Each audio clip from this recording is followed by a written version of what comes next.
Recording live from the Northeast Georgia Business RadioX studio, this is Northeast Georgia Business Radio presented by Regions Bank. Start building your financial confidence at Regions Bank. Member FDIC and equal housing member. Welcome back, folks, to another exciting edition of Northeast Georgia Business Radio. I'm your host, Tom Sheldon. And yeah, we're coming to you live from the beautiful Empower College and Career Center of Jackson County. A big thank you to our associate sponsor, Bottom Line Tax Solutions. Are you paying too much in taxes? You probably are. Back to the show. With me today, I have some good friends of mine and of the show. I have with me Taylor Sisk and Sarah Oliver, the founders of All Five Incorporated. Taylor, Sarah, welcome to the Northeast studio. Thanks so much for having us here. How are you?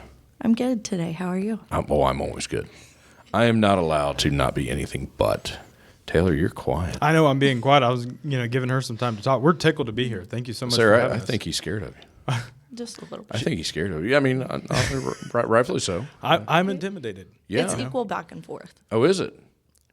You're afraid of this guy? Occasionally. Really? Okay. Don't let her steer you wrong. Her right-handed Christian fellowship is powerful. Technically, yes, a right hand. The man does not lie. Well, welcome to the studio. We got some really cool stuff to talk about.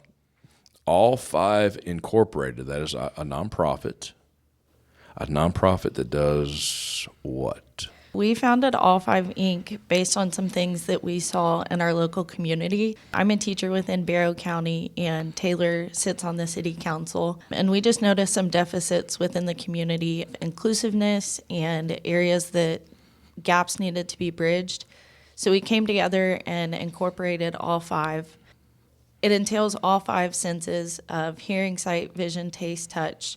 Our hope is to bring societies together by acknowledging all abilities and empowering those abilities within the community. The really cool thing about starting this is also getting to talk to people and meeting needs that you knew existed, but you didn't know how many existed. And that was the really neat thing. Sarah being involved in the school system like she is, and my background is a little bit of IT, and then I'm also a councilman for the city of Auburn. Do a lot of talking to a lot of folks, and you kind of see that there's a gap. And it's really neat to see that you're able to come in and show folks that even though these kids have a disability, the disability is a small portion. There's so many abilities that these kids do have. And it's not just kids that we're aimed towards, it's of all ages. And that's what our focus is, because that's the portion is whenever we start to talk to families, to show and bring awareness that there's resources outside, and then incorporating that on not just a local level, but municipal, community level, because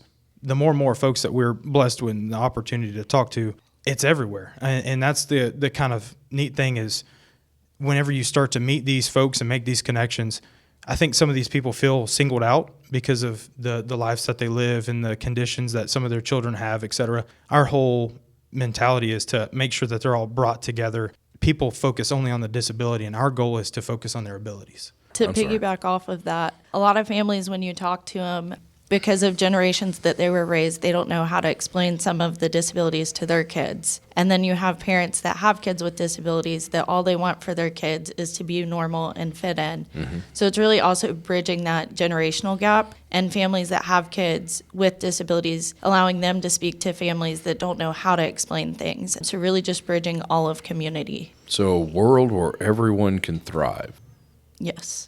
I think a lot of times where people try to be so inclusive that they're exclusive, and that's absolutely not our goal here. Our goal is to be able to incorporate everybody, right? Where everybody can thrive. Because I think whether it's a community setting or a private setting, our goal is to make sure that everybody is on the same playing field. That's the beautiful aspect of this. I think so many times whether something is being done, whether it's an event or something, I think there's all these considerations for things, but some of these families feel left out. How do you incorporate these children that might have a disability into them so they feel a part of the conversation, they feel a part of the event, whether it's a social setting, whether it's going enjoying fireworks in a downtown setting, even to a playground, right? That's how we're trying to say, instead of making like an inclusive park where it feels like they're, I guess the best way to put it is segregated from normal kids, right?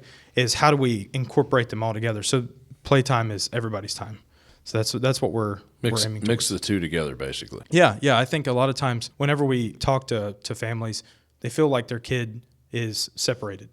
Mm-hmm. Even on the school level, right? I mean, there's so many times where these children are put into different scenarios, classes where they feel as if they're not just a, I guess, activity, or they're not actively involved with a normal day. And so our goal is, what is a normal day with everybody? If that makes sense. That makes sense. It makes sense. Now, some would say there is no normal day. There's not. But I understand what you're saying. The routine is different. Yes. And that's okay. That's the interesting side, because I come from like, I like to observe and kind of watch, and Sarah's more of like the hands-on whenever she gets to view everything. It's really sad whenever you go and, I'm going to take this from a perspective of like the playground side of things, because the playground side of things is just the fun side to me, because it gives me the ability to. Well, we know you're a big kid. That's just. You notice he didn't deny that at all. I'm all about it. Yeah. Whenever there's a playground setting, and if a kid that has either crutches or wheelchair or something, and they can't even go and enjoy their friends that are also on that same playground, because the medium in order to get them there is either, mulch or, some sort of rock, or they can't even, get themselves to that playground. The stairs. Yeah. Right. The playground was built on an inclusive level for kids that weren't really considered to have any issues. Right. Or, disabilities. How do we make it so all kids, all friends can actually go and enjoy each other? The playground, that's the easy example. Yeah. But now we're talking about, or you mentioned, perhaps changing the philosophy or the approach of a school system or something. That is not an easy feat. Not Any at school all. store. Not knocking on anyone. No. Just in general. Right. I guess, Sarah, that's where you come in at. You are a teacher. I am. A Barrow County teacher. You just don't walk into a school and say, well, now we're going to do it this way. So how do we go about that? To me, a playground's easy. So the playground part is easy. Academically, being a special ed teacher, I see all different avenues. Mm-hmm. And that's been nice through this process, is that Taylor has a really big connection with people in the community. So we've gotten to meet with people who either have kids in the school system or their kids have graduated from the school system. It's something like that, of not closing off your mentality to what these kids are able to do. That's something I get to see every day. Sometimes I feel like one day is really good, and then we backslide the next, but they're making progress each day. And so I love to use a lot of hands-on teaching. So teaching reading, I struggled with reading, and that's what was a heavy focus for my IEP growing up. So I really love being able to take reading now and put a hands-on approach to it. So letting kids manipulate letter tiles, write their letters in the sand, use different textures. And I've seen it really help with a lot of kids. This past year, I had a big special ed caseload of students who had speech, students who were English language learners, and then also had SPED all tapped in together. I got to watch them go from just learning alphabet sounds and putting together words like cat and dog with your CVC, all the way to knowing their vowel teams. And so that was a huge growth for those kids, and I really saw that using that hands-on benefited those kids. We've gotten to partner together with Path United and one of the local mobile home communities. I've gotten to take teaching that multisensory approach to reading outside of the classroom and into the community for some of these kids that have a reading gap or reading delays. So you're using a different approach. Yes. But not just sit here in front of a book and a pen and a paper, or Absolutely. a pencil and paper. The really cool thing about watching her work with children, I think there's a difference in somebody who's like an instructional coach, instructional leader, like just a teacher. When I watch Sarah work with kids, it's the most interesting, and honestly, it's a beautiful thing, because she becomes an eye-level peer with the child, and then they begin to understand it at a level that they typically don't see in a classroom setting. When you're around somebody who really loves what they love to do, they're able to connect on such a level that is organic. It's a really neat thing that it's honestly, it's hard to describe, because they're struggling on an educational level. You start to see the light bulbs turn on. That is the coolest thing. Well, Sarah, when you said they thrive one day and then they may take a step back, that's not exactly what you said, but that's what you meant. Yes. Whatever you said. You just described corporate America, small businesses, large businesses, businesses of every size. If someone has some challenges, why treat them differently? I mean, honestly, they're all going to have bad days. We're all going to have those bad days. I think sometimes it's just The celebrating. progress. Yeah, it's We celebrating all the should do small that. things. My point is we should all do that, Oh, yeah. honestly, and we don't. We remember the bad days. We forget about the good ones. Progress is so different to so many people that it's when you work with kids with disabilities, there's this bubble that a lot of people will put progress into, right? It's understanding a level of progress looks different for everybody. Yeah. Right. And I think when it comes to what our aspect is and bringing that awareness level to it is, it's okay for progress to take a little extra time. Oh, yeah. And to get out of this mentality of stop looking at it from a day-to-day, week-to-week. It's okay to look at it from a month-to-month, a year-to-year. Right. Because everybody grasps things at a different pace, right? And that's okay. That's healthy, and that's how everybody grasps life. Folks, hey, we're going to take a real quick break. We're going to get in a community partner, and hopefully Sarah and Taylor don't run off on me, but we will be right back. We have some great community partners. One of them is MoneyPenny. Have you ever been worried that your clients aren't able to correspond with you fast enough? MoneyPenny is a world-leading outsourced communications provider offering U.S.-based, dedicated receptionists and large business phone handling provisions. You've seen the live chat boxes when you visit a website. That's live chat services. And yes, MoneyPenny handles that as well. Visit moneypenny.com for services and details. MoneyPenny, your business's second home. Hey, and while you're at it, visit our new website, negabrx.com, to see all our great community partners. Folks, you still there? We're here. You didn't run off. We did not. No. Oh, there's Sarah. I got scared for a second. Well, you locked the door. Well, yeah. Well, yeah. It's hard to get out without a key. Hey, this is a mini fortress, okay? We take this stuff seriously. Forget the school thing. Yeah. This studio, we take this seriously. Oh, I know. We Yeah. get you in. Hey, if you can't tell the story, you can't leave. Yeah. You Well, got to tell the story. yeah. I tried. What were we talking about? All Five Inc., All Five Incorporated, All Five for the inside, the friends anyway. Yeah, all five senses. You mentioned something about how does it change whenever it comes to the school system. I think it goes well beyond the county level. I think it goes beyond a lot of things that we can see. I think it goes straight to the state level. Takes building relationships, which is what we're currently doing, right? Meeting folks, getting these stories, getting that support. So whenever we go to the actual Capitol to begin working on the legislation to start addressing these things, we have those facts, we have all of our ducks in a row, if you want to say, and then we're building relationships with our school systems on top, right? We're not blaming. The school systems can only do so much. Absolutely. Yeah. And that's important to also know is there's only so much that they can do. And how do we fill those gaps that they can't, right? And so when it comes to the legislative level, getting folks involved, so if you've got family members who you want us to know about or situations that you really need a voice for, that's why we're here. Because whenever we take all of this to our state representatives, state senators, et cetera, I'm going to be knocking on their door because this is the stuff that needs to get addressed, whether it's some sort of classroom procedure that needs to be looked at the state level, even down to, we started talking about how we would like to see something mandatory. Again, coming from the fun side of things, I think it's mandatory that each school system should be able to offer a special needs sport, because that watching those kids be involved in all levels and all aspects, it's just the absolute most amazing thing that you can see. You talk about, how does it change? And I think it's a top-down procedure. The school systems do have their hands tied, right? But we work on building relationships with our school systems. We know it's getting those situations where, hey, this is where we're stuck, this is where we need help. And then we take that at the state level to say, hey, we're knocking on the door saying, this is what you guys have to fix. This is important, and here's why. Sarah, I've got to ask you. I should have asked you this already, and I didn't do it. No, you're good. The host not doing his job. What inspired you to do this? What was that moment? What hit you upside the head and said, we got to do this? All Five Inc. actually came to mind at the kitchen table over at a friend's house. And at first we were kind of just like throwing around the idea, and then we were like, hey, no, we're going to take this and run with it. So first the idea started to keep it within Barrow County and do inclusive playgrounds. And then we quickly broke that up and we decided that we wanted to take it farther. Right now we do have a couple of things lined up and things that we've gotten to do. So before the school year started, we got to help a local church put together a free school supplies giveaway.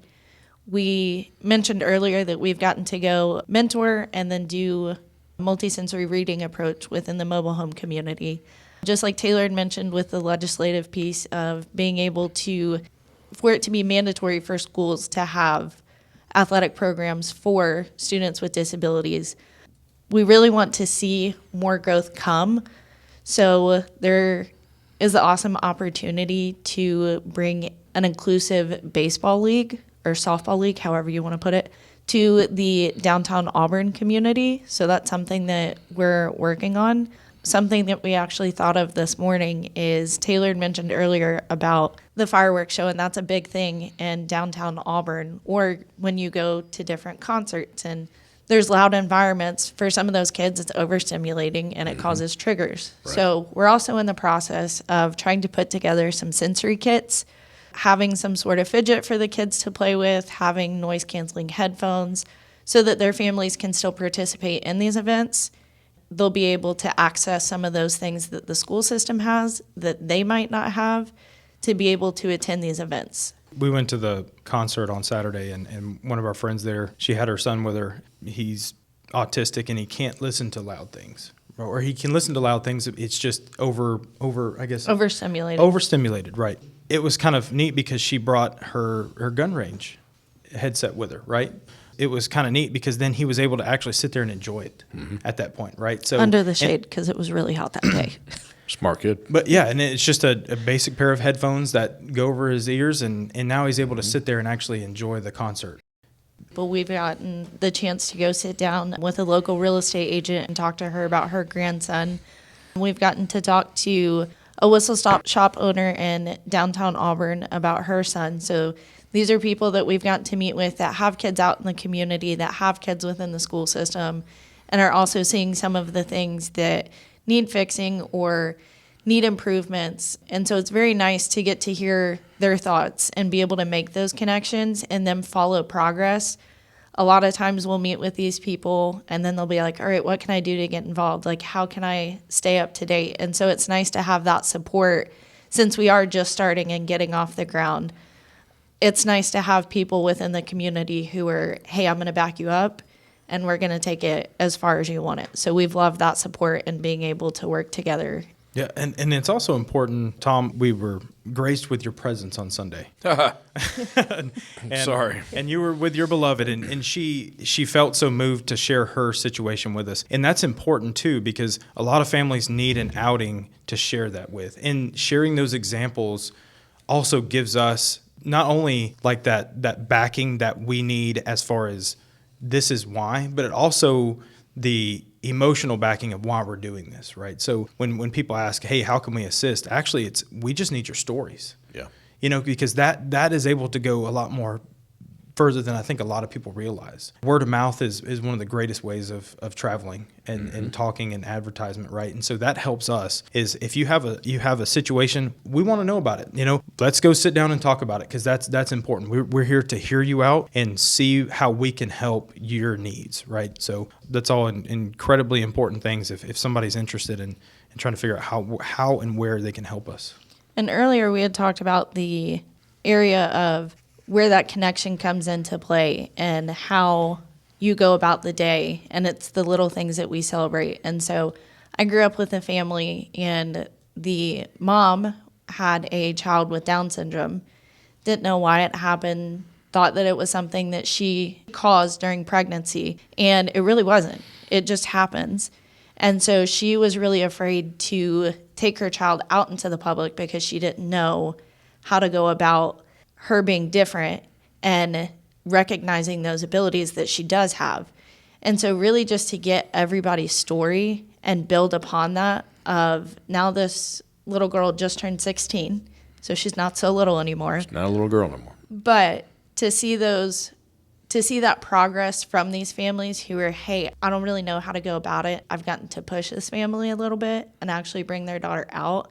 And so that's been the fun part is just getting to meet with these families, connecting with them, hearing their stories, and then being able to share their stories And actually, we've tied a couple people together by bringing their stories together and connected people who didn't know that somebody else was out there.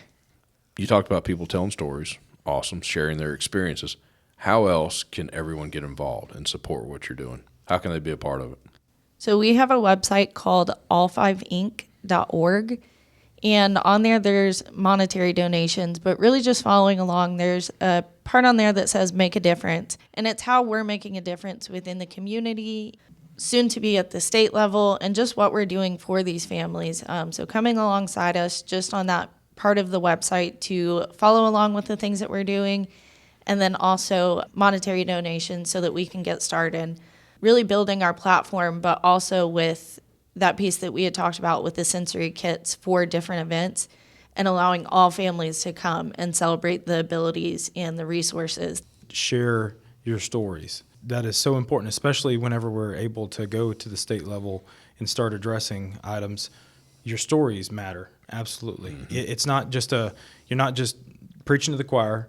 We want to know what issues you faced, whether your kid is grown now and flourishing or your kid is going through struggles. We need to know. We're here to be your representation on all levels. We love doing this. We love the community that we're in, and we want to serve folks that really feel like they're just shut in and have no outside resources. Well, Sarah, Taylor, thanks for coming in. Thanks so much for having us. Love what you're doing. You know you're always welcome here at the Northeast Studio. They're going to play my music any second, and then we have to wrap up. There it is. Folks, check out what Sarah and Taylor are doing. all5inc.org. That's 5 like the number 5. ALL5INC.org. Be a part of the journey with them. I'm Tom Sheldon. We'll talk to you soon. Savings goals keeping you up at night? Let a Regions banker help you build a Regions Green Print Plan, a free financial roadmap personalized for what matters to you. Start building your financial confidence. Visit Regions.com to find a branch near you. Regions Bank, member FDIC.